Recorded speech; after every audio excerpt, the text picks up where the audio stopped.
अचानक रावेन की चीख गूंजी। मैंने देखा सफेद आंखों वाला अजनबी रावेन की छाती में हाथ डाल चुका था। रावेन का पूरा शरीर कांप रहा था और उसकी आंखों की चमक धीरे धीरे कम हो रही थी और फिर उसने अपना हाथ झटके से बाहर निकाला। रावेन का दिल उसकी मुट्ठी में था। रावेन का शरीर निर्जीव होकर जमीन पर गिर पड़ा।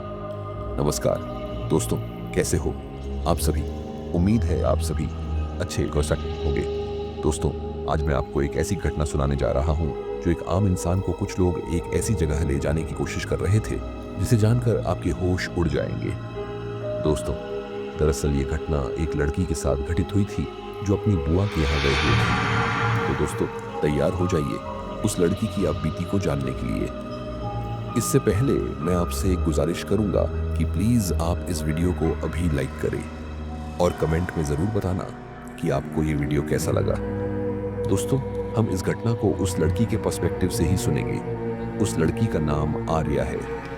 मैं जानती हूँ कि इस दुनिया में सिर्फ विज्ञान ही नहीं है, कुछ ऐसा भी है जो विज्ञान के भी परे है, कुछ जो हमेशा हमारे आसपास रहता है लेकिन हमें दिखता नहीं। रात का वक्त था जब मैं पहली बार इस शहर में आई थी। कालापुर नाम सुनकर ही एक अजीब सी ठंडक महसूस होती थी।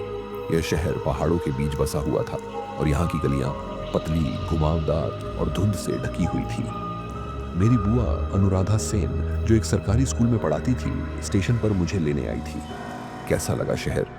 उन्होंने पूछा जब हम टैक्सी में बैठे। मैंने खिड़की से बाहर देखा। सड़कों पर पीली स्ट्रीट लाइट्स जल रही थी। दूर एक पुराना चर्च दिख रहा था जिसकी टूटी फूटी दीवारें एक भयानक एहसास दे रही थी। और फिर ऊपर से बुआ का घर भी पुराने जमाने की हवेली जैसा था। लकड़ी के बड़े दरवाजे, ऊंची छतें और दीवारों पर लगे पुराने पेंटिंग्स। अंदर घुसते ही हल्की सी सीलन की गंध आई। मुझे बताया गया था कि यहाँ पहले कभी कोई बड़ी त्रासदी हुई थी, लेकिन बुआ ने इस पर ज्यादा बात करने से मना कर दिया था। रात के खाने के बाद जब मैं अपने कमरे में आई तो महसूस हुआ कि कोई मुझे देख रहा है। खिड़की की ओर नजर घुमाई तो बाहर सिर्फ अंधेरा था, लेकिन मुझे यकीन था कि कोई वहां था। अगली सुबह मेरा कॉलेज का पहला दिन था। कालापुर मेडिकल कॉलेज नाम जितना बड़ा था, इमारत उतनी ही पुरानी। क्लास खत्म होने के बाद मैं लाइब्रेरी गई। वहां काफी शांति थी। तभी मेरी टेबल के सामने कोई आकर रुका। मैंने सिर उठाया। सामने एक लड़का खड़ा था। वो बहुत खूबसूरत था, असली मायनों में अलौकिक रूप से खूबसूरत। उसकी त्वचा इतनी सफेद थी कि ऐसा लग रहा था जैसे चांदनी में नहाई हो। उसकी आंखें गहरी भूरी थी, लेकिन जब उसने मुझे देखा तो एक पल के लिए वो चमक उठी। नहीं हो यहाँ? उसने पूछा। हाँ, मैंने जवाब दिया। आर्या सेन। उसने मेरा नाम बिना पूछे ही बोल दिया। मैं चौंक गई। तुम्हें मेरा नाम कैसे पता? वो हल्का सा मुस्कुराया। मैंने सुना था। फिर वो बिना कुछ कहे किताबें उठाकर जाने लगा तो मैंने देखा कि उसके हाथ पर खून के धब्बे थे, लेकिन मैंने इसे इग्नोर कर दिया कि शायद कोई चोट लगी होगी। रात को मुझे वही सपना आया जो मुझे कई सालों से आता था। एक बड़ा सा महल, दीवारों पर जलती हुई लालटेनें और फर्श पर बिखरा हुआ खून। सामने एक आदमी खड़ा था। उसकी आंखें जल रही थी और उसके हाथ में एक खून से सना हुआ खंजर था। आर्या। वो मेरा हमेशा नाम पुकारता था और तभी मेरी नींद खुल जाती। आज भी यही हुआ और एक झटके के साथ मेरी नींद खुल गई। मैंने हांफते हुए अपने चारों ओर देखा। कमरा खाली था, लेकिन मेरी खिड़की खुली हुई थी। धीरे से उठकर मैं खिड़की के पास गई और बाहर झांका। वहां सिर्फ पेड़ थे, लेकिन तभी एक परछाई हिली। वो इंसान जैसा कुछ था, लेकिन उसका चेहरा बिल्कुल सफेद था। उसकी आंखें लाल चमक रही थी। उसने मुझे देखा और फिर अंधेरे में गायब हो गया। अगली सुबह कॉलेज में फिर से मेरी नजर वेदांत पर पड़ी। वो लाइब्रेरी के एक कोने में बैठा था और उसकी आंखों के नीचे गहरे काले घेरे थे, जैसे वो कई दिनों से सोया ना हो। मेरे पैर खुद ब खुद उसकी ओर बढ़ गए। कल रात को मैंने बोलना शुरू किया और उसने मेरी तरफ देखा। उसकी आंखों में अजीब सा डर था। उसने पूछा, क्या हुआ कल रात को? मैंने किसी को देखा था। उसने कुछ देर चुप रहकर मुझे देखा, फिर बोला, तुम्हें इस शहर में ज्यादा बाहर नहीं निकलना चाहिए। रात में तो बिल्कुल नहीं। क्यों? इस पर उसने कोई जवाब नहीं दिया और फिर वो उठकर चला गया। लेकिन जाते जाते उसके हाथ से कुछ गिरा एक कागज का टुकड़ा। मैंने उसे उठाया। उस पर एक ही लाइन लिखी थी, ये अंधेरा है, ये इंसानों का नहीं होता, ये हमारे लिए बना है। रात का वक्त था, लेकिन मेरे दिमाग में वेदांत की बात गूंज रही थी।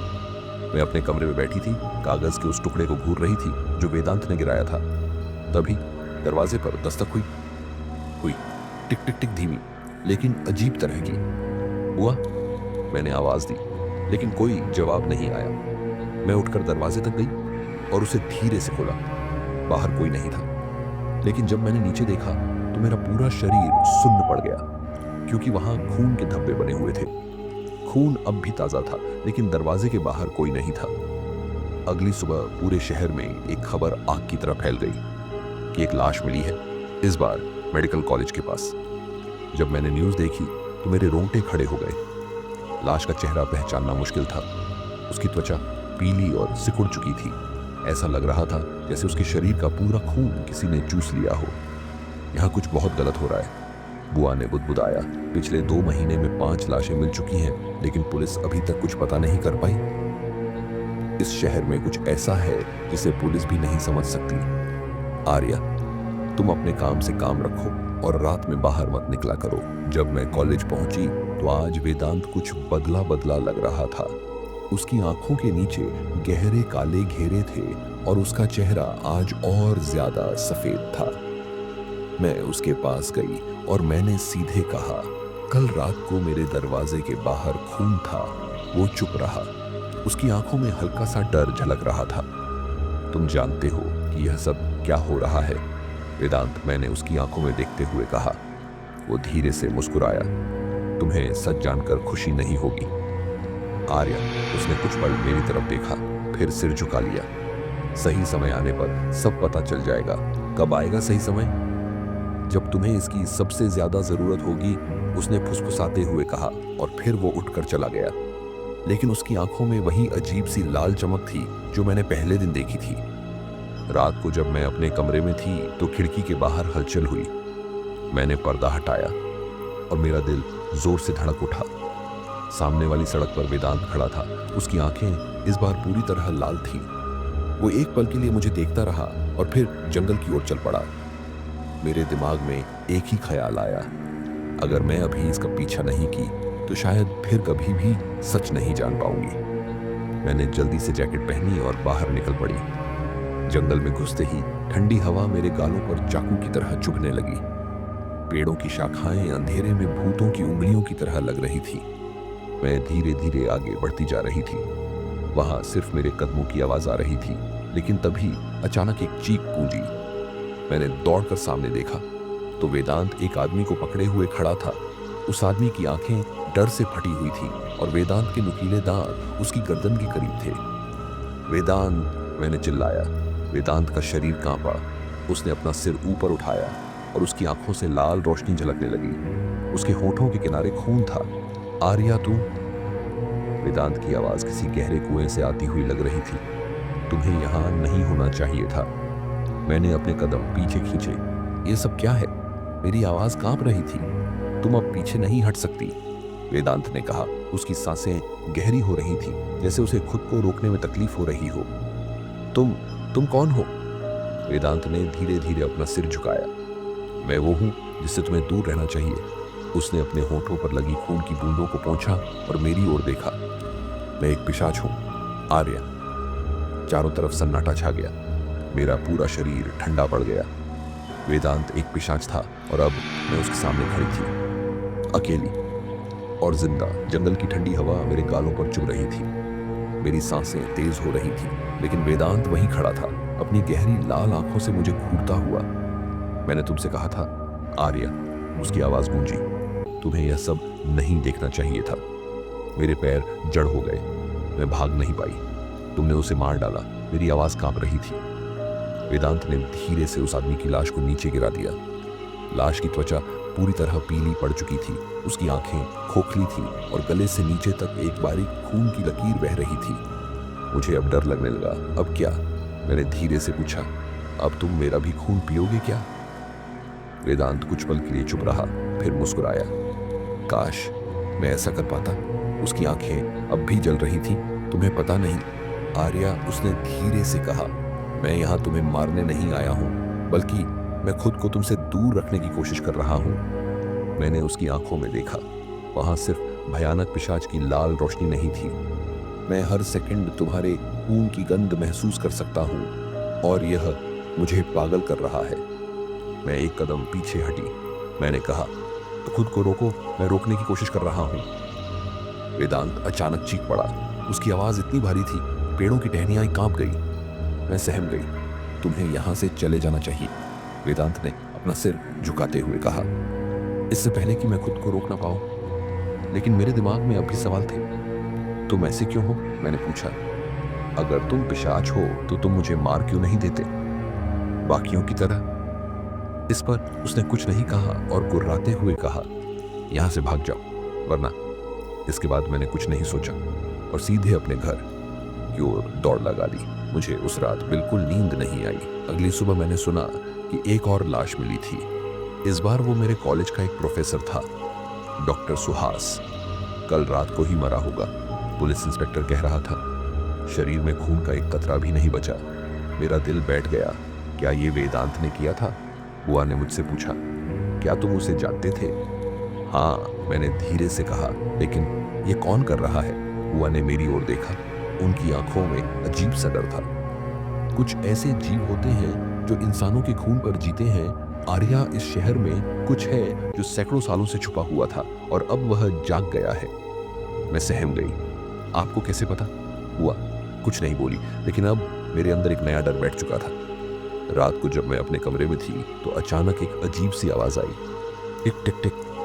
मैं धीरे से उठी और दरवाजे तक गई। मेरे दिल की धड़कन इतनी तेज हो रही थी कि वो कानों में गूंजने लगी। मैंने दरवाजा खोला। सामने कोई नहीं था, लेकिन जमीन पर फिर से खून से कुछ लिखा था, अब तुम्हारी बारी है आर्या।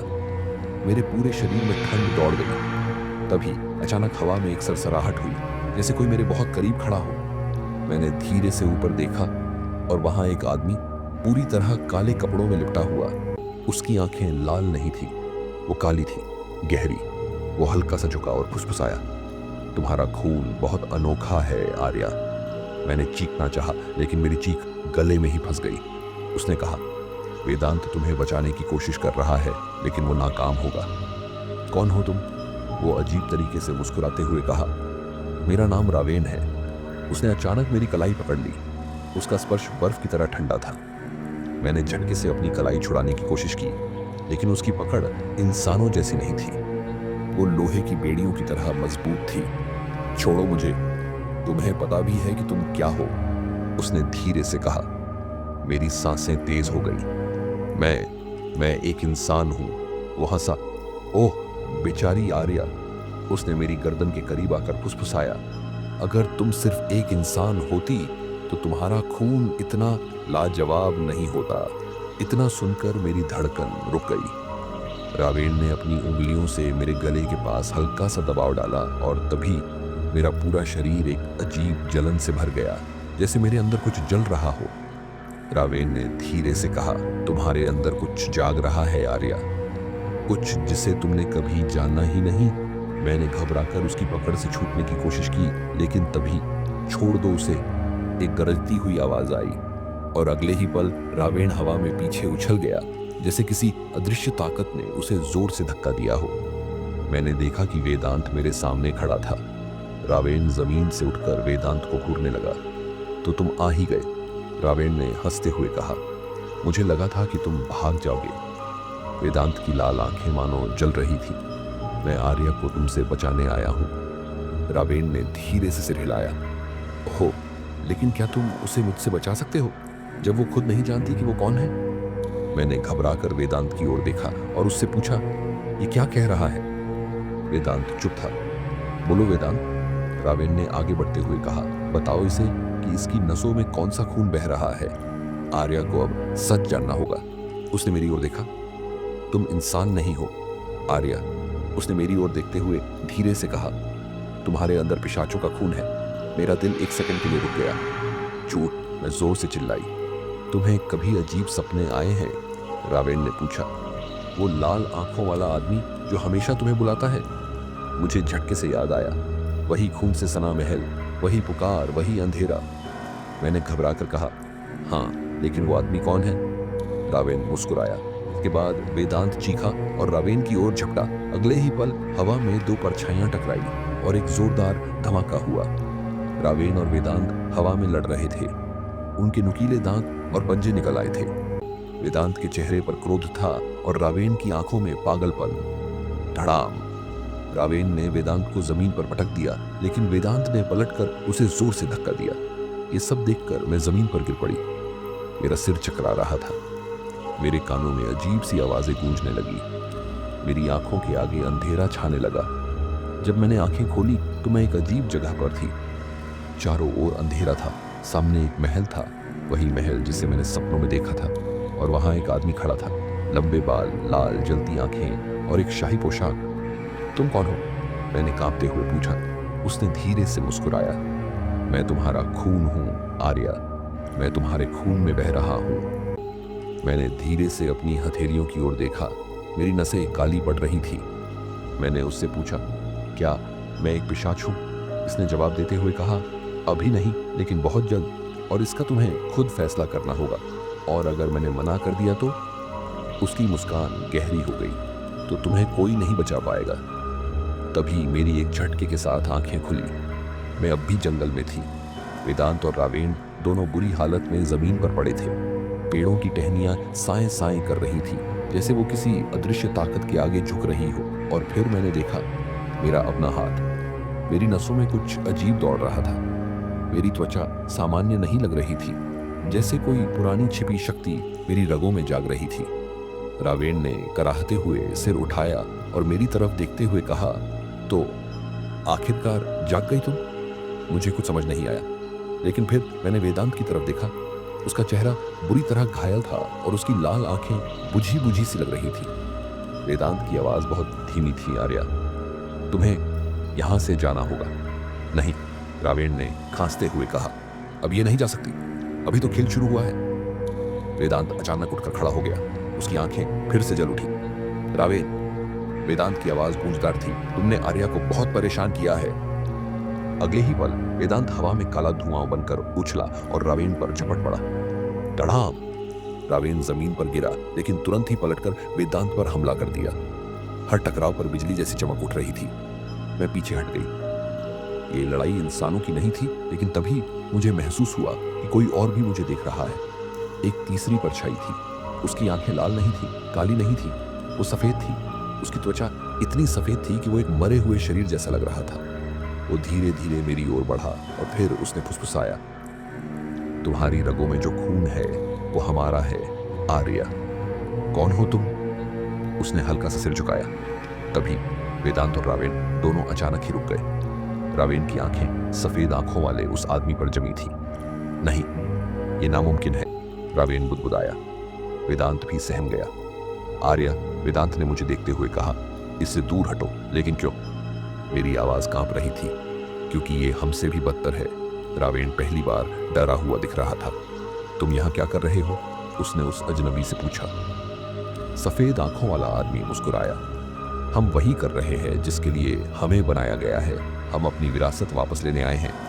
उसकी सफेद आंखें मुझ पर टिकी हुई थीं और हमारी विरासत तुम हो, आर्या। मेरा गला सूख गया। मतलब ये कि तुम्हारे खून सिर्फ पिशाचों का नहीं है, उसमें कुछ और भी बह रहा है। रावेन गुस्से में आ गया। बंद करो अपनी ये बकवास, उसने चीखते हुए कहा। लेकिन सफेद आंखों वाले आदमी ने सिर्फ हल्के से हाथ उठाया और रावेन हवा में उछलकर दूर जा गिरा। तुम हमारे लिए सिर्फ एक बच्चे हो, रावेन, उसने हंसते हुए कहा। और वेदांत, तुम्हें तो पहले ही पता था कि ये दिन जरूर आएगा, है ना? वेदांत का चेहरा सफेद से पीला पड़ गया। तुम आर्या से दूर रहो, वेदांत ने उससे कहा। इस पर सफेद आंखों वाले आदमी ने सिर हिलाया। अब बहुत देर हो चुकी है। अचानक मेरे शरीर में कुछ अजीब होने लगा। मेरी नसें जलने लगी, मेरी आंखों के सामने अंधेरा छाने लगा और फिर मेरे सामने सब कुछ लाल हो गया। मुझे लगा जैसे मेरा शरीर अब मेरा नहीं है।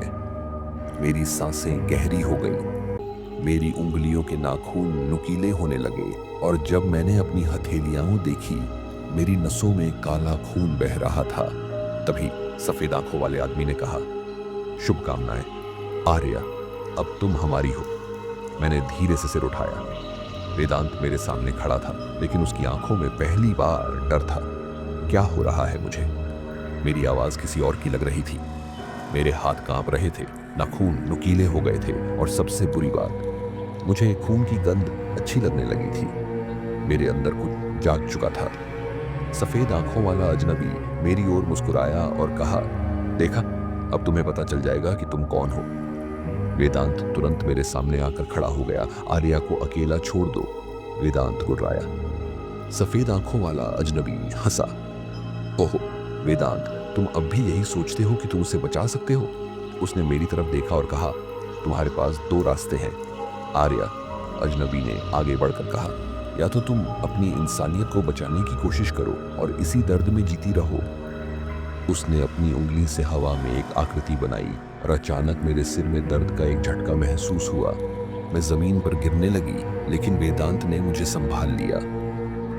अजनबी की आवाज फिर आई, या फिर तुम मेरे कहने पर चलो और हमें स्वीकार कर लो। कभी नहीं, वेदांत गरजा, और फिर अगले ही पल उसने अजनबी पर हमला कर दिया। जैसे ही वेदांत का हाथ अजनबी के करीब पहुंचा, उसका शरीर अचानक से जलने लगा। वेदांत पीछे हट गया। अजनबी हंसा और कहा, तुम मुझसे नहीं लड़ सकते वेदांत, तुम सिर्फ एक पिशाच हो। तभी एक और तेज आवाज आई। रावेन अब धीरे धीरे उठ खड़ा हुआ। उसका चेहरा खून से सना था, लेकिन उसकी आंखों में नफरत जल रही थी। अगर कोई यहाँ राजा बनेगा तो वो मैं बनूंगा। और फिर रावेन ने भी अजनबी पर हमला कर दिया। पूरा जंगल हिल गया। रावेन और अजनबी एक दूसरे से टकराए, इसी के साथ पेड़ टूटने लगे। लेकिन मैं अब भी वहीं खड़ी थी। मेरे दिमाग में एक सवाल आ रहा था, क्या मैं अपने इस रूप को बचा पाऊंगी या मुझे भी इनमें शामिल होना पड़ेगा? वेदांत मेरे पास आया। आर्या, मुझे तुम्हें यहां से ले जाना होगा, उसने कहा, लेकिन मैं जड़ हो गई। मेरी नसों में हलचल थी, जैसे कोई अनदेखी शक्ति मेरे शरीर में घुस गई हो। और फिर अचानक रावेन की चीख गूंजी। मैंने देखा, सफेद आंखों वाला अजनबी रावेन की छाती में हाथ डाल चुका था। रावेन का पूरा शरीर कांप रहा था और उसकी आंखों की चमक धीरे धीरे कम हो रही थी। उस अजनबी ने मुस्कुराते हुए कहा, अब तुम्हारी कोई जरूरत नहीं है। और फिर उसने अपना हाथ झटके से बाहर निकाला। रावेन का दिल उसकी मुट्ठी में था। रावेन का शरीर निर्जीव होकर जमीन पर गिर पड़ा। ये देखकर वेदांत की सांसें तेज हो गई। उसकी आंखें गुस्से से लाल हो गई और मेरा तो पूरा शरीर ही पसीने से लथपथ हो गया था। वेदांत अब और नहीं रुका। वो हवा में उछला और एक पल में ही अजनबी के सामने जा पहुंचा। वेदांत और अजनबी की टक्कर से जमीन पर दरारें पड़ गई, लेकिन मैं अब भी वहीं खड़ी थी। मुझे महसूस हो रहा था कि मेरी रगों में दौड़ता खून जमने लगा। एक अजीब सी गर्मी पूरे शरीर में फैल गई। मेरी आंखों के सामने फिर वही महल चमक उठा। वही लाल दीवारें, वही खून से भरे कटोरे और वही आवाज, आर्या। मैंने अपने हाथों की तरफ देखा। मेरी नसें अब काली पड़ चुकी थी। मेरी उंगलियां धीरे धीरे नुकीली हो रही थी। मैंने सांस ली तो हवा में खून की गंध साफ महसूस हो रही थी और फिर मेरी आंखों के सामने सब कुछ धुंधला पड़ गया। जब मेरी आंखें खुली तो मैं जमीन पर घुटनों के बल थी। वेदांत मेरे सामने था, लेकिन उसकी हालत बहुत खराब थी। वह अजनबी अब भी मुस्कुरा रहा था। देखा अंजाम, अब तुम मेरी हो आर्या। वेदांत ने मुश्किल से अपना सिर उठाया। आर्या, मत। इतना कहते ही उसकी आवाज बंद हो गई, लेकिन अब बहुत देर हो चुकी थी। मेरी आंखों में अब वही लाल चमक आ चुकी थी जो वेदांत और रावेन की आंखों में थी। अब मैं भी उनकी तरह बन चुकी थी। हाँ, अब मैं भी पिशाच बन चुकी थी। सफेद आंखों वाला अजनबी मेरे सामने झुका और उसने कहा, अब तुम हमारी रानी हो। अब तुम अपने पुराने जीवन को छोड़ सकती हो और हमारे साथ राज कर सकती हो। मैंने गहरी सांस ली। मेरी रगों में अब खून की प्यास जाग चुकी थी। लेकिन फिर मैंने वेदांत की ओर देखा। वो जमीन पर पड़ा था, लेकिन उसकी आंखों में अब भी वही चीज थी जो हमेशा थी, प्यार। अब समय आ गया है आर्या, अजनबी ने मुझसे कहा। हमें जवाब चाहिए। मैंने अपनी उंगलियां मोड़ी। मैं अब एक अलग इंसान बन चुकी थी। मैंने अपने कदम आगे बढ़ाए और फिर मैंने अपना फैसला कर लिया। सफेद आंखों वाला अजनबी मेरे सामने खड़ा था। उसने फुसफुसाया, तो आर्या, तुमने फैसला कर लिया। मेरे अंदर की हलचल बढ़ती जा रही थी। मेरी रगों में अलग तरह का खून दौड़ रहा था। मुझे हवा में बहती खून की गंध साफ महसूस हो रही थी। फिर मैंने वेदांत की ओर देखा। वो बुरी हालत में पड़ा था, लेकिन उसकी आंखें अब भी मुझसे कुछ कह रही थी। तुम वही बन सकती हो जो तुम बनना चाहती हो, आर्या। तुम्हारा रक्त तुम्हें नहीं चला सकता। और तभी मुझे समझ आया कि मेरी इंसानियत अभी भी मेरे अंदर थी। मैंने एक लंबी सांस ली और फिर मैंने अपनी पूरी ताकत से उसे धक्का दे दिया। अचानक हवा में एक जोरदार धमाका हुआ। अजनबी को जमीन से झटके से पीछे धकेल दिया। उसकी आंखों में पहली बार डर दिखा। उसने धीरे से कहा, तो तुमने मुझे ठुकरा दिया। इस पर मैंने कहा, मैं वही बनूंगी जो मैं बनना चाहती हूँ। मैं तुम्हारी कठपुतली नहीं बनूंगी। अजनबी गुर्राया और फिर उसने अपना हाथ हवा में उठाया। अंधेरा मेरे चारों ओर घूमने लगा। आर्या, वेदांत की आवाज आई और मैंने उसकी ओर देखा। उसकी आंखों में कुछ चमक रहा था। अगर तुम सच में खुद को बचाना चाहती हो तो मुझ पर भरोसा करो, उसने कहा। और फिर उसने धीरे से मेरा हाथ थाम लिया। अचानक मेरी रगों में दौड़ता खून शांत होने लगा। अंधेरा अब भी मेरे चारों ओर था, लेकिन वो अब मुझे अपने अंदर नहीं खींच रहा था। मैंने अपनी आंखें बंद की और फिर मैंने अपने अंदर के पिशाच को खुद से अलग कर दिया। सफेद आंखों वाला अजनबी अब भी गुर्रा रहा था।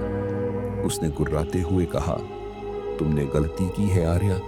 अब तुम हमेशा के लिए अधूरी रहोगी। इस पर मैंने कहा, हाँ, मैं अधूरी ही सही, लेकिन मैं खुद को तुम्हारे इस अंधेरे में खोने नहीं दूंगी। और फिर मैंने वही किया जो उसका विनाश कर सकता था। मैंने अपनी हथेली खोली और अपनी ही उंगली से उसे चीर दिया। खून की एक बूंद हवा में तैरने लगी, लेकिन वो कोई साधारण खून नहीं था। वो मुझे पूरी तरह से पिशाच बना सकता था। मैंने उसे जमीन पर गिरा दिया और जैसे ही वो मिट्टी को छुआ, सफेद आंखों वाला अजनबी जोर से चीखा। नहीं, उसका शरीर धुएं में बदलने लगा। वो तड़पने लगा जैसे उसका वजूद मिट रहा हो, और फिर वो चीखते हुए पूरी तरह भस्म हो गया। चारों ओर सन्नाटा छा गया। जंगल अब पहले जैसा लगने लगा था। अब कोई अंधेरा नहीं था। मैंने धीरे से वेदांत की ओर देखा। तुम ठीक हो?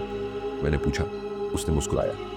तुमने मुझे बचा लिया, आर्या। मैंने उसकी ओर कदम बढ़ाए। तो अब? मैंने पूछा, अब क्या होगा? वेदांत ने धीरे से मेरा चेहरा अपने हाथों में लिया और कहा, अब हम खुलकर जी सकते हैं। और फिर उसने मुझे अपने पास खींच लिया। दोस्तों, अपनी राय कमेंट में जरूर देकर जाना और वीडियो को लाइक और शेयर करना मत भूलना। मिलते हैं अगली बार एक और भयानक घटना के साथ। तब तक खुश रहे। धन्यवाद।